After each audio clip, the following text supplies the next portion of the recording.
Hello friends, technique മലയാളത്തിലെ മറ്റൊരു unboxing വീഡിയോയിലേക്ക് സ്വാഗതം. ഇന്ന് നമ്മൾ പരിചയപ്പെടുത്താൻ പോകുന്നത് ഓപ്പോൻ്റെ മറ്റൊരു കെ സീരീസ് ഡിവൈസ് ആണ്. അപ്പോൾ ഈ അടുത്ത് ഒരു 2 മാസം മുമ്പേ ഓപ്പോ K13 5G ഇറങ്ങിയായിരുന്നു. അറൌണ്ട് 17,000 to 18,000 റുപ്പീസിന് സ്റ്റാർട്ട് ചെയ്യുന്ന ആ ഡിവൈസ് വളരെ നല്ല പാക്കേജാണ് അന്ന് ഓഫർ ചെയ്തത്. അതിൻ്റെ ഒരു കുറച്ചും കൂടെ ട്രിം ഡൗൺ വേരിയൻ്റ് ആണ് ഓപ്പോ K13X. ഇതിൻ്റെ വില നമുക്കറിയില്ല, എന്നാൽ ഒരു 10,000 to 15,000 ഉള്ളിൽ നിൽക്കുന്നതാണ് എനിക്ക് തോന്നുന്നത്. അതാണ് ഓപ്പോൻ്റെ എന്താ ഇത്രയും ദിവസത്തെ അവരെ സോഷ്യൽ മീഡിയയിലൊക്കെ പറഞ്ഞത്. 15,000 താഴെ നിൽക്കും. അപ്പോൾ എനിക്ക് തോന്നുന്നു ഒരു 10,000 to 15,000 റുപ്പീസിന് നിൽക്കുന്ന ഒരു ഡിവൈസാണ് ഓപ്പോ K13X. ഇതിൻ്റെ പ്രത്യേകത എന്താ വെച്ചാൽ, എവിടെ വെച്ചാൽ ഇത് ഡ്യൂറബിലിറ്റിക്കാണ് ഇമ്പോർട്ടൻസ് കൊടുത്തിരിക്കുന്നത്. കാരണം ഇതിനകത്ത് SGS ഡ്രോപ്പ് പ്രൊട്ടക്ഷൻ ഉണ്ട്, ആർമർ 360 ബോഡി ഉണ്ട്, ഈവൻ കേസിൽ വരെ ഇമ്പോർട്ടൻസ് കൊടുത്തിട്ടുണ്ട്. ഷോക്ക് പ്രൂഫ് എഡ്ജസ് ഒക്കെ ഷോക്ക് എടുക്കാൻ വേണ്ടിയിട്ടുള്ള കേസാണ് കൊടുത്തിരിക്കുന്നത്. IP65 റേറ്റിംഗും ഈ പ്രൈസ് സെഗ്മെന്റിൽ ഓഫർ ചെയ്തിട്ടുണ്ട്. അപ്പോൾ ഡ്യൂറബിലിറ്റിക്ക് മുൻതൂക്കം കൊടുത്തൊരു ഡിവൈസാണ്. അതിനൊപ്പം തന്നെ ബാക്കിയുള്ള ഫീച്ചേഴ്സ് ഒക്കെ ഉണ്ട്. എന്തൊക്കെയാണ് ആ ഫീച്ചേഴ്സ് നമുക്ക് വഴിയെ പറയാം. അപ്പോൾ ഓപ്പോ K13 5Gൻ്റെ വളരെ ക്വിക്കായ ഒരു അൺബോക്സിങ്ങും അത് കഴിഞ്ഞ് നമ്മൾ ഡീറ്റെയിൽഡ് ആയ ഹാർഡ്വെയർ നമ്മുടെ ഒരു എക്സ്പീരിയൻസുമാണ് നമ്മൾ പറയുന്നത്. അപ്പോൾ ഓപ്പോ K13 5Gൻ്റെ അത് ഓപ്പോ K13X 5Gൻ്റെ അൺബോക്സിംഗ് ആൻഡ് സോൺ വീഡിയോയിലേക്ക് സ്വാഗതം. അപ്പോൾ എപ്പോഴത്തെ പോലെ ഈ ചാനൽ ആദ്യമായിട്ടാണെങ്കിൽ ആ സബ്സ്ക്രൈബ് ബട്ടൺ പ്രസ് ചെയ്യുക. അതേപോലെ തന്നെ ബെൽ ഐക്കൺ ക്ലിക്ക് ചെയ്യുമ്പോൾ നിങ്ങൾക്ക് എല്ലാ വീഡിയോസിൻ്റെയും നോട്ടിഫിക്കേഷൻ കൂടെ ലഭിക്കുന്നതാണ്. അപ്പോൾ നമുക്ക് ഇത് അൺബോക്സിംഗ് തുടങ്ങാം. അപ്പോൾ ഇതാണ് ബോക്സ് പാക്കേജ്. ഓപ്പോ K13X എഴുതിയതാണ്. ബോക്സിനകത്ത് തന്നെ ഡിസൈൻ ലാംഗ്വേജ് ആണ്, പഞ്ച് ഹോൾ സെൽഫി ക്യാമറയാണ്. ഓപ്പോ K13X ഐഡിയ ചെയ്തിട്ടുണ്ട്. പിന്നെ ഇതിന് ഒരു ഇമ്പോർട്ടൻറ്റ് കാര്യം എന്ന് പറഞ്ഞാൽ ഇതിൻ്റെ ആർമർ ബോഡിയാണ്. അതായത് ഡാമേജ് പ്രൂഫ് 360 ഡിഗ്രി ആർമർ ബോഡിയാണ്. ഒരു മിലിറ്ററി ഗ്രേഡ് SGSൻ്റെ മിലിറ്ററി ഗ്രേഡ് 810 സർട്ടിഫിക്കേഷൻ ഉണ്ട്. അപ്പോൾ ഷോക്ക് പ്രൂഫ് ഒക്കെ ആണെന്നാണ്. അതായത് ഇന്റേണൽ ഫ്രെയിം ഒരു അലുമിനിയം അലോയാണ്, അകത്തെ ഫ്രെയിം. അപ്പോൾ അത് കാരണം ഷോക്ക് എടുക്കാനുള്ള ഒരു കേപ്പബിലിറ്റി ഉണ്ടെന്നുള്ളതാണ് കമ്പനി അവകാശപ്പെടുന്നത്. അതേപോലെ IP65 റേറ്റിംഗ് ആണ്. കോർണിംഗിൻ്റെ ഗോറില്ല ഗ്ലാസ് 7i പ്രൊട്ടക്ഷനും കൊടുത്തിട്ടുണ്ട്. അപ്പോൾ ഓവറോൾ ഡ്യൂറബിലിറ്റിക്ക് ഒരു ഇമ്പോർട്ടൻസ് കൊടുത്ത ഡിവൈസാന്ന് പറയാം. അതായത് ഈ പ്രൈസ് സെഗ്മെന്റ് സാധാരണ ഇത്രയും ഡ്യൂറബിലിറ്റിക്ക് ഇമ്പോർട്ടൻസ് കൊടുക്കാറില്ല. ഇവിടെ ആർമർ ബോഡി ഉണ്ട്. അതേപോലെ IP65 അല്ല കേട്ടോ, 65 water and dust resistant capabilities ഉണ്ട്. അത് സ്പ്ലാഷ് റെസിസ്റ്റൻസ് ആണ്.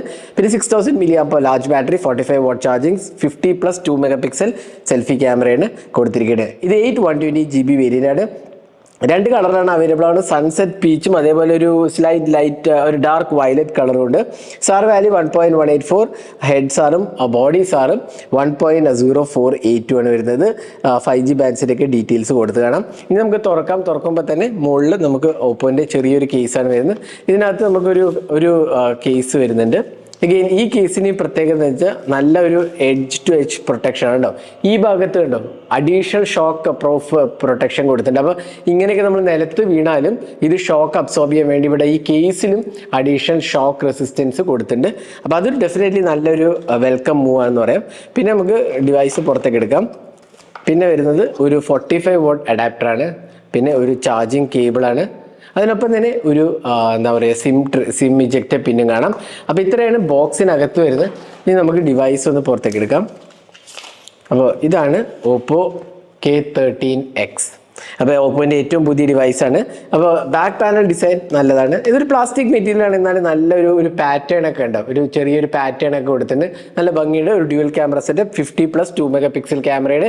പിന്നെ ഒരു LED ഫ്ലാഷ് കാണാം, ഓപ്പോൻ്റെ ബ്രാൻഡിങ് കാണാം. സൈഡിൽ ഫിംഗർ പ്രിന്റ് സ്കാനറും പവർ ബട്ടനുമാണ് കൊടുത്തിട്ട്. ഇതിനകത്ത് ഒരു IPS LCD ഡിസ്പ്ലേ ഉണ്ട്, അതുകൊണ്ട് in display finger print scanner കിട്ടുന്നില്ല നമുക്ക്. ഇവിടെ സൈഡ് മൗണ്ടഡ് ആണ്. പിന്നെ ഇവിടെ സിം ട്രേ കാണാം. മുകൾ ഭാഗത്ത് ഓപ്പൺ സ്ലോട്ട്സ് ഒന്നുമില്ല. താഴത്ത് നമുക്ക് ഒരു 3.5mm audio jack, USB Type-C പോർട്ടും സ്പീക്കർ യൂണിറ്റ് കാണാം. പിന്നെ മൈക്രോഫോണും കാണാം.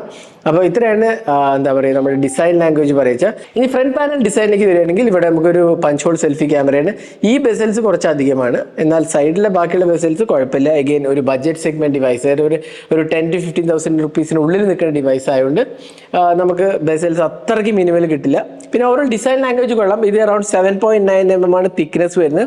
അതേപോലെ 194 grams ആണ് ഇതിൻ്റെ വെയിറ്റ് വരുന്നത്. അപ്പോൾ അത്യാവശ്യം കാരിയബിൾ വെയിറ്റ് ആണ്. 194 grams, 7.99mm എന്ന് പറഞ്ഞാൽ അത്രയ്ക്ക് തിക്നെസ് ഒന്നുമില്ല.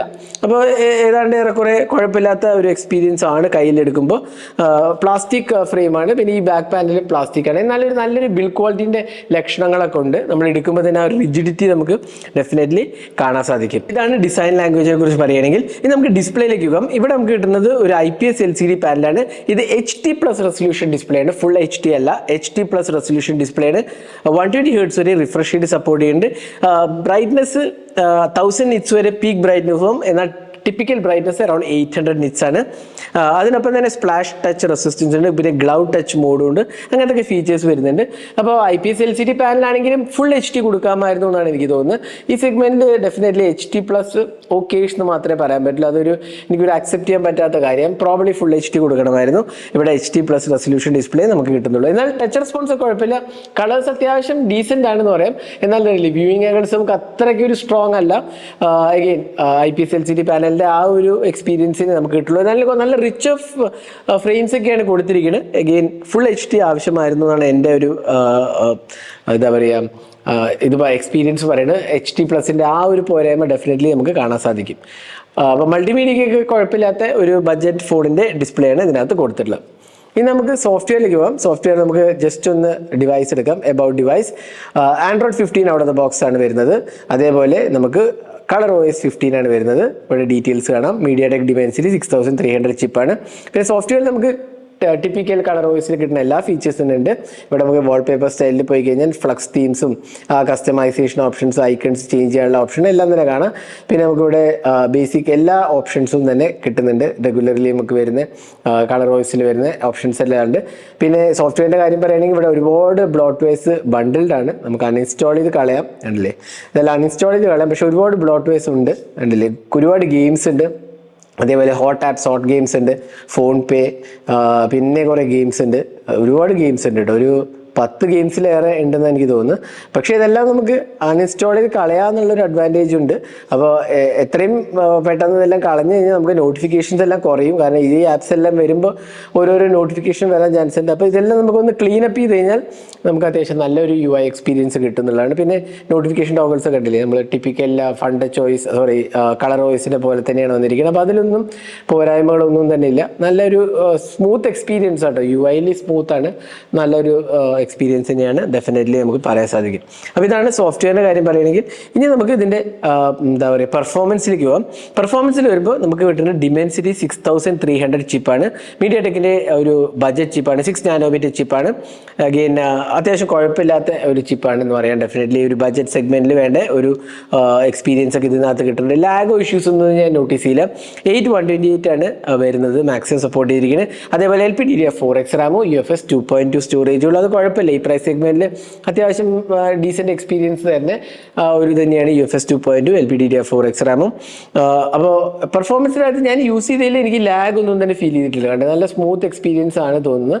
അപ്പോൾ ഒരു ബേസിക് ടാസ്കും അതേപോലെ ഡീസെന്റ് ഒരു ഓവറോൾ എക്സ്പീരിയൻസ് തരുന്ന ഒരു ചിപ്പാണ് Dimensity 6300. അപ്പോൾ അതിലെനിക്ക് വലിയ പരാതികളൊന്നും തന്നെ പറയാനില്ല. പിന്നെ സ്പീക്കറിന്റെ കാര്യം പറയുകയാണെങ്കിൽ സിംഗിൾ സ്പീക്കറാണ് വരുന്നത്. താഴത്താണ് സിംഗിൾ സ്പീക്കർ വരുന്നത്. അത്യാവശ്യം നല്ല ലൗഡാണ്, എന്നാൽ സ്റ്റീരിയോ സ്പീക്കേഴ്സ് ഇല്ല. സിംഗിൾ സ്പീക്കർ, മോണോ സ്പീക്കറാണ് വരുന്നത്. പിന്നെ എല്ലാ 5G ബാൻഡ്സും സപ്പോർട്ട് ചെയ്യണം. അപ്പോൾ അതിലൊന്നും വലിയ പ്രോബ്ലംസ് ഒന്നും തന്നെ ഞാൻ ഫേസ് ചെയ്തിട്ടില്ല. ഇനി സൈഡ് മൗണ്ടഡ് ഫിംഗർ പ്രിന്റ് സ്കാനറാണ്, ഞാൻ നേരത്തെ പറഞ്ഞു. അത് നമുക്ക് AMOLED അല്ലാത്തതുകൊണ്ട് സൈഡ് മൗണ്ടഡ് ഫിംഗർ പ്രിന്റ് സ്കാനറാണ് കൊടുത്തിരിക്കുന്നത്. ഇനി നമുക്ക് ക്യാമറയിലോട്ട് വരികയാണെങ്കിൽ നമുക്ക് ഇവിടെ കിട്ടുന്ന ഒരു ഡ്യുവൽ ക്യാമറ സെറ്റപ്പാണ്. ഒരു പ്രൈമറി 50 മെഗാപിക്സൽ സെൻസറാണ്, അത് OmniVisionന്റെ സെൻസറാണ്. f1.8 അപ്പേച്ചറാണ് വരുന്നത്. സെക്കൻഡറി ഒരു 2 മെഗാപിക്സൽ ഡെപ്ത് സെൻസറാണ്. ഫ്രണ്ട് ക്യാമറയാണ് 8 മെഗാപിക്സൽ സെൽഫി ക്യാമറയാണ്. f2.0 അപ്പേച്ചറാണ്. ഇനി ക്യാമറ UI എടുത്ത് നോക്കി കഴിഞ്ഞാൽ നമുക്ക് അത്യാവശ്യമുള്ള എല്ലാ കാര്യങ്ങളും കാണാൻ സാധിക്കും. വീഡിയോ മോഡിൽ കഴിഞ്ഞാൽ 1080p 60 FPS സപ്പോർട്ട് ഉണ്ട്. ഫ്രണ്ട് ക്യാമറയിലാണെങ്കിൽ നമുക്ക് 1080p 30 FPS സപ്പോർട്ട് ഉണ്ട്. അപ്പോൾ ഏറെക്കുറെ ഈ പ്രൈസ് സെഗ്മെന്റിൽ കിട്ടുന്ന ഫീച്ചേഴ്സൊക്കെ ഇനിയാണ്. 4K റെക്കോർഡിംഗ് ഇല്ല. എന്നാൽ നമുക്ക് ഫോണിൽ അത്യാവശ്യം പോർട്രേറ്റ് മോഡ്, നൈറ്റ് മോഡ്, പാൻഡ്രോമ അങ്ങനത്തെ ഫീച്ചേഴ്സൊക്കെ തന്നെ ഉണ്ട്. പിന്നെ നമുക്ക് കുറച്ച് ക്യാമറ സാമ്പിൾസ് കാണാം. ഇതെല്ലാം 50 മെഗാപിക്സൽ ക്യാമറയിൽ നിന്ന് എടുത്താണ്. എനിക്കൊന്നും കുഴപ്പമില്ലാത്ത ഒരു എക്സ്പീരിയൻസ് ആണ്. ഈ ഒരു പ്രൈസ് സെഗ്മെന്റിൽ, ബഡ്ജറ്റ് സെഗ്മെന്റിൽ വേണ്ട ഒരു ക്വാളിറ്റി ഒക്കെ ഇതിനകത്ത് വരുന്നുണ്ട്. പിന്നെ ഓപ്പോന്റെ ക്യാമറാസ് പൊതുവേ അത്യാവശ്യം ഡീസെന്റ് എക്സ്പീരിയൻസ് വരും. ഏതൊരു പ്രൈസ് റേഞ്ച് ആണെങ്കിലും അത്യാവശ്യം ഡീസെന്റ് ആയ പ്രോസസിങ് എബിലിറ്റീസ് ഉണ്ട്. അപ്പോൾ ഇവിടെയും നമുക്ക് ആ ഒരു എക്സ്പീരിയൻസ് തന്നെ കിട്ടുന്നുണ്ട്. ഫോട്ടോസ് കണ്ടിട്ട് നിങ്ങളുടെ അഭിപ്രായങ്ങൾ കമന്റ് സെക്ഷനിൽ പോസ്റ്റ് ചെയ്യാം. നിങ്ങൾക്ക് എന്ത് തോന്നുന്നു, ഈ ഒരു പ്രൈസ് സെഗ്മെന്റ് അനുയോജ്യമായ ക്യാമറാസ് ആണോ എന്നുള്ളത് ഫോട്ടോസ് കണ്ട് നിങ്ങളുടെ അഭിപ്രായങ്ങൾ പോസ്റ്റ് ചെയ്യാം. ഇനി ബാറ്ററിയിലോട്ട് വരുമ്പോൾ 6000 mAh ബാറ്ററിയുടെ ലാർജ് കപ്പാസിറ്റി ബാറ്ററിയാണ് കൊടുത്തിരിക്കുന്നത്. അതിനൊപ്പം തന്നെ 45 watt ചാർജിങ് ആണ് വരുന്നത്. ഒരു 5 വർഷം യൂസ് ചെയ്യാന്നുള്ള ഒരു ലൈഫ് സ്പാൻ ആണ് ബാറ്ററിക്ക് കൊടുത്തിരിക്കുന്നത്. അപ്പോൾ മിനിമം ഒരു 5 വർഷം നിങ്ങൾക്ക് കംപ്ലൈൻറ്റ്സ് ഒന്നും ഇല്ലാണ്ട് യൂസ് ചെയ്യാന്നുള്ളതാണ് ഓപ്പോ പറയുന്നത്. 45W super book around 1 hour 45 minutes എടുക്കും ചാർജ് ചെയ്യാൻ. അത്രയ്ക്ക് ഫാസ്റ്റ് അല്ല, കാരണം 6000 mAh ബാറ്ററി ഉണ്ട്. അപ്പോൾ അത് ചാർജ് ചെയ്യാൻ ഡെഫിനറ്റ്ലി കുറച്ച് ടൈം എടുക്കും. എന്നാലും 45W ചാർജിങ് കൊടുത്തിട്ടുണ്ട്. അപ്പോൾ ഇതാണ് ബാറ്ററിൻ്റെ കാര്യം പറയുന്നത്. ഇനി ബാറ്ററി പെർഫോമൻസ് എനിക്ക് തോന്നുന്നു 6000 ഉണ്ടാവുന്നത് തന്നെ, അതും HD+ റെസൊല്യൂഷൻ ഡിസ്പ്ലേയിൽ പവർ ചെയ്യുന്നുണ്ട്. അപ്പോൾ ഡെഫിനറ്റ്ലി അടിപൊളി ബാറ്ററി കിട്ടുന്നുള്ളതിൽ ഒരു സംശയമില്ല. 2 ദിവസമൊക്കെ ഈസിലി ലാസ്റ്റ് ചെയ്യും, അതിലൊരു കുഴപ്പവും എനിക്ക് തോന്നുന്നില്ല. അപ്പോൾ നല്ലൊരു ബാറ്ററി ലൈഫ് നമുക്ക് ഡെഫിനറ്റ്ലി എക്സ്പെക്ട് ചെയ്യാവുന്ന ഒരു ഡിവൈസാണ് ഓപ്പോ K13X. അപ്പോൾ ഇതായിരുന്നു ഓപ്പോ K13Xന്റെ അൺബോക്സിംഗ്, ഫസ്റ്റ് ഇംപ്രഷൻ. ഓവറോൾ ഈ ഒരു പ്രൈസ് സെഗ്മെന്റിൽ കുഴപ്പമില്ലാത്തൊരു ഡിവൈസ് എന്ന് ഡെഫിനറ്റ്ലി പറയാം. എന്നാൽ ഒരു പോരായ്മ എനിക്ക് തോന്നിയത് ഇതിന്റെ ഡിസ്പ്ലേ HD+ന് പകരം ഫുൾ HD കൊടുക്കാമായിരുന്നു എന്നാണ്. ബാക്കിയെല്ലാം കൊണ്ട് തന്നെ എനിക്ക് തോന്നുന്നു അത്യാവശ്യം നല്ല ഒരു ബജറ്റ്, അല്ലെങ്കിൽ ഒരു 10 to 15,000 രൂപയ്ക്ക് നിൽക്കുന്ന ഒരു നല്ല ഡിവൈസ് എന്ന നിലയ്ക്ക് ഇതിനെ വിശേഷിപ്പിക്കാവുന്നതാണ്. അപ്പോൾ ഇതാണ് ഓപ്പോ K13Xന്റെ ഒരു അൺബോക്സിംഗ് ആൻഡ് വീഡിയോ നിങ്ങൾക്ക് ഇഷ്ടപ്പെടുന്നതായിരിക്കും. കൂടുതൽ വീഡിയോസിനായി ചാനൽ സബ്സ്ക്രൈബ് ചെയ്യുക. Thanks for watching. Hope to see you next video. Have a great day.